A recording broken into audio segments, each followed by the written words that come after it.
Hey everybody, it's Bill from Matt-Trakker.com, and welcome to Season 4, Episode 1 of Behind the Mask. Thanks to everybody that has subscribed so far and watched the episodes that I've been doing. If you want to help support the channel, I'm aiming to get monetization from YouTube if it's possible. You need 1,000 subscribers, which we have. We're well over that mark, and thank you again for that. But we need the watch hours to get up. I need 4,000 of them in a calendar year, so 12 months of a span, essentially. So if you haven't done so already, check out the playlist I have and watch me on a loop. I promise you that you won't get tired of me. It's just impossible. Just ask my wife. That's another day.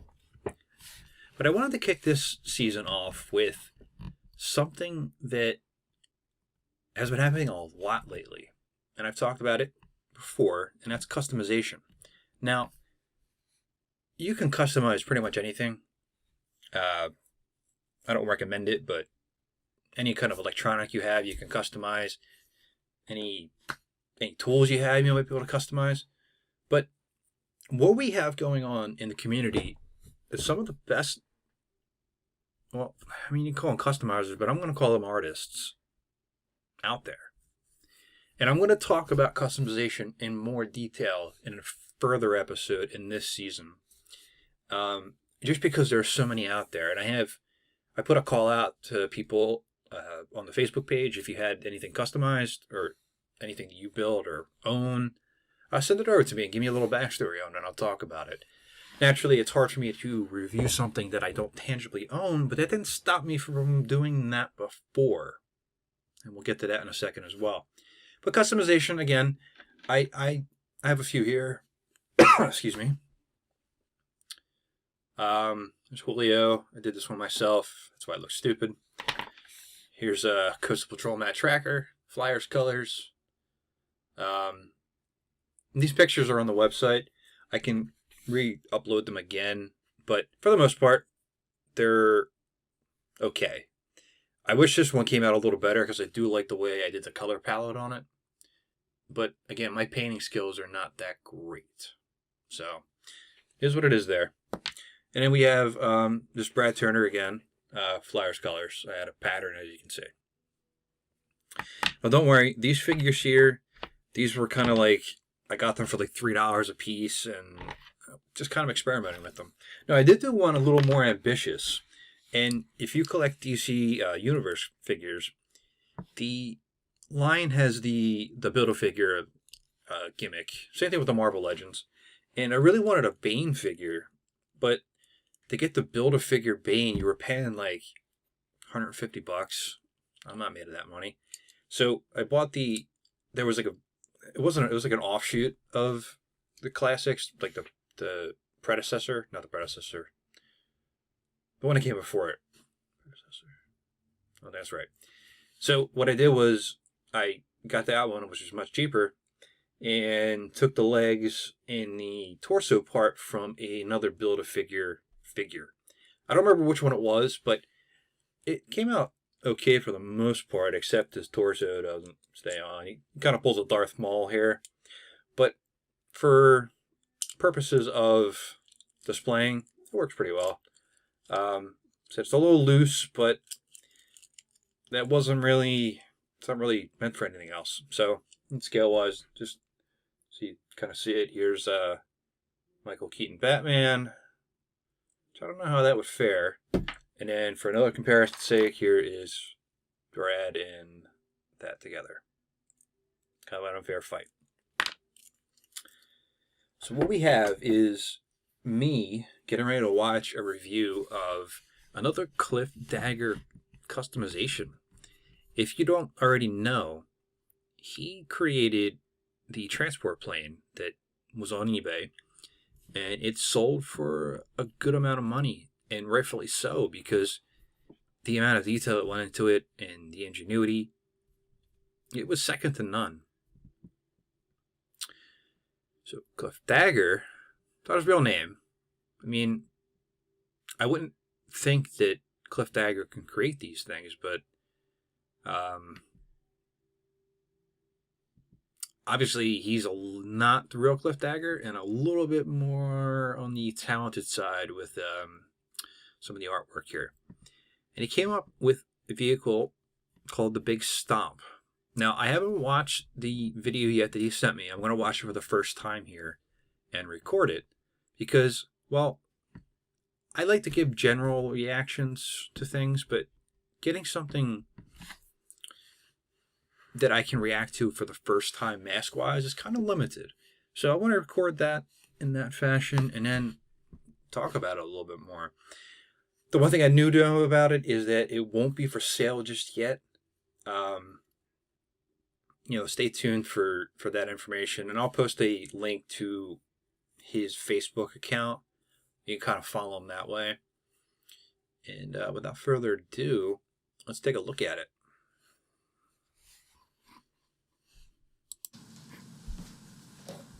So it's a rig. It's a rig back that connects to Rhino. Kind of similar to Optimus Prime here. Colors are phenomenal. I'm kind of curious how the stickers were created there. My guess is that the door sticker was recreated and then run along it. But I'm sure I'll be able to figure that out because I'm sure the creator will tell me. So we have looks like a bison on it. Or a bull. Nope, it's a rhino. That makes more sense. Sorry, it's blown up here, so it's a little different. Bull. A bull. Okay. Yeah. Makes sense. Let's keep going.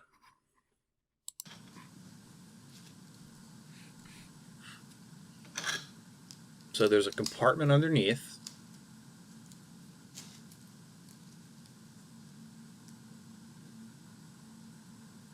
Also, just for record, the sand background there, like the foreground and then the cliff faces, it's pretty awesome.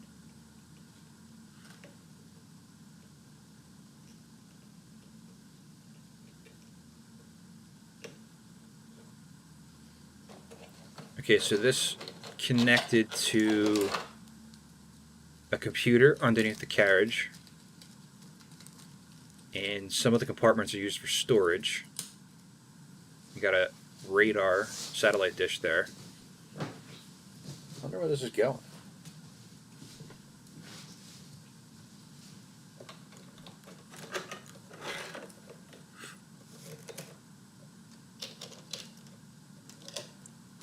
That's pretty clever. Oh my god. You imagine pulling up next to that thing?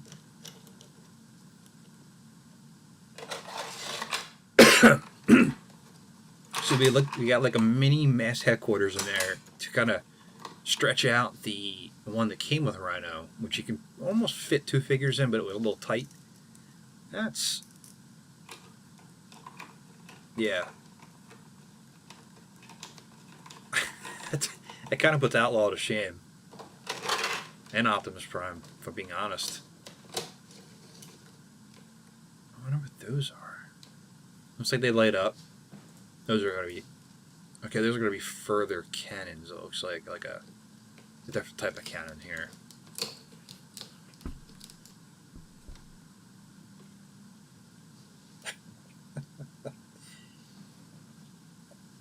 I think it already wins the most firepower award for anything mask related. What's Buddy gonna do here?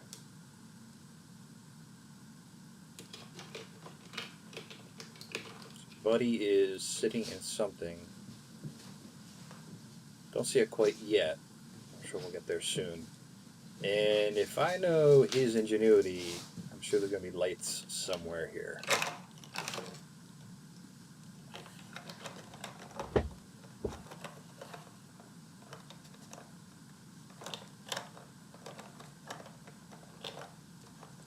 Now, there was a little bit of a struggle there to get him in there, but I wouldn't hold that against it. There it goes. There's the light. Knew that was coming.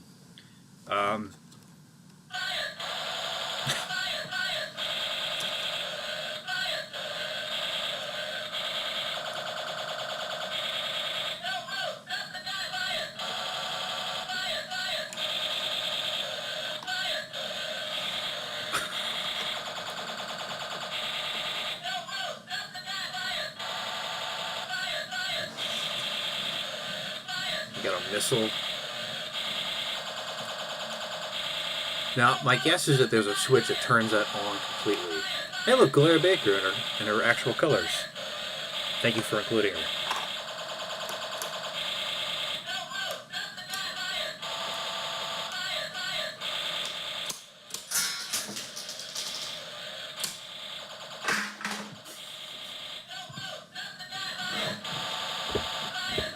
So I think there's going to be a switch in there that can turn that off.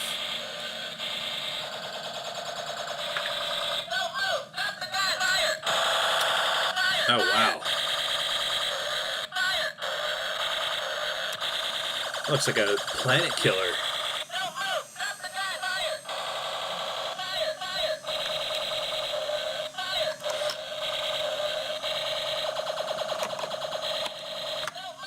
Another missile launcher on the other side. So I guess the mechanism fires all four at once. I wonder if there's an option to do one at a time, but again, I wouldn't really hold that against it.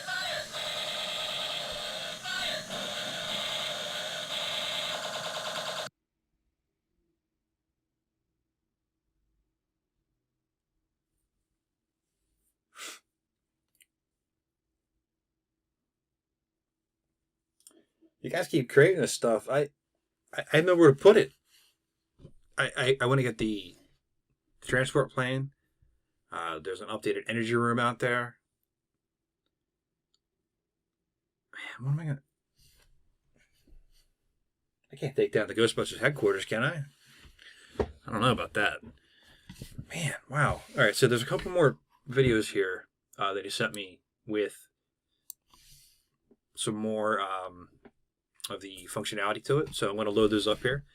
And I got one here that's just called Light. So I'm going to load that one up here and see what we get.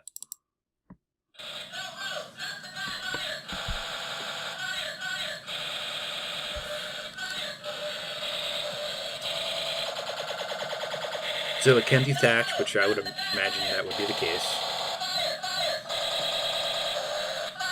So that looks like the turret from Billboard Blast. At least there's a good use for that somewhere.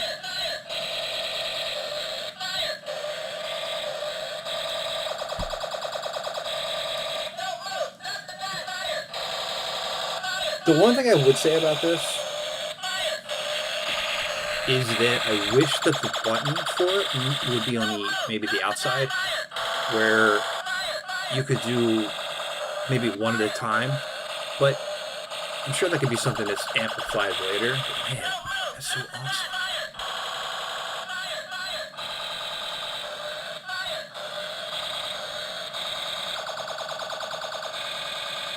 With a kid coming soon, I can I can kind of see where that constant noise might get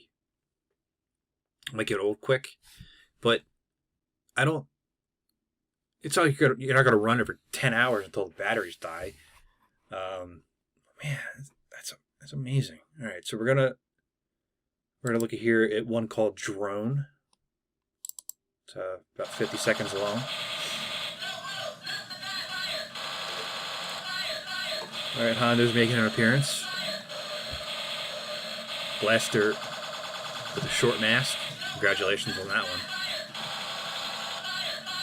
So we got a part coming out of the back here.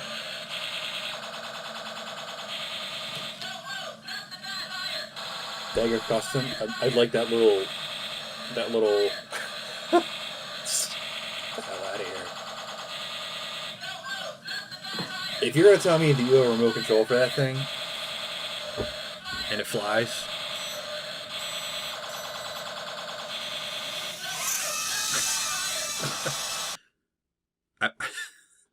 I wonder if that's strong enough to lift some of the other toys like Condor. If you kind of wedge it on the top of that, can it lift Condor?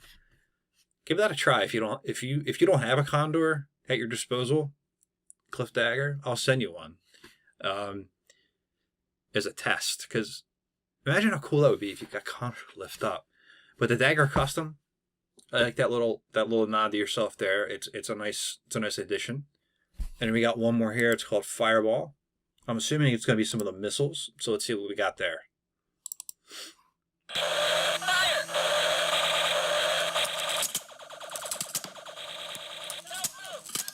That's different. So that's shooting out of the back. It has Stormtrooper aim, but don't hold it against it. Are those little BBs? That one looked like it went over his head. Yeah, there you go. Took his helmet right off. Stop, he's already dead.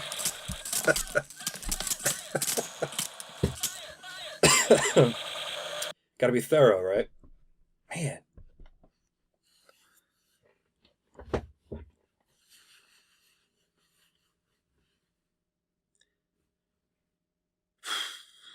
Okay. So, as a first run through and a first watch of that,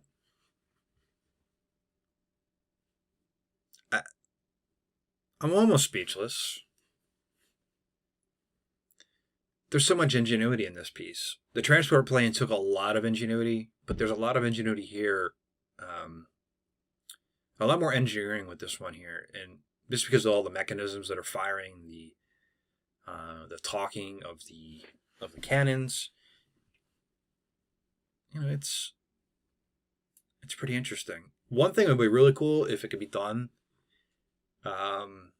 is maybe finding a way to record some of the audio from the cartoon where, you know, the mask agents are saying, like, you know, fire the lasers, or, you know, something along those lines. That's the only thing I would say is that if that was able to do so, that would be pretty cool. You would have a stone cold lock for anything in the future if you had those noises. Man. I'm going to go back to the first video again here and just kind of look at it as it's kind of set up.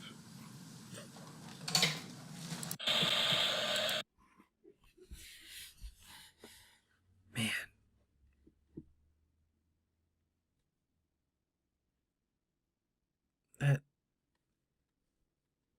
That is amazing.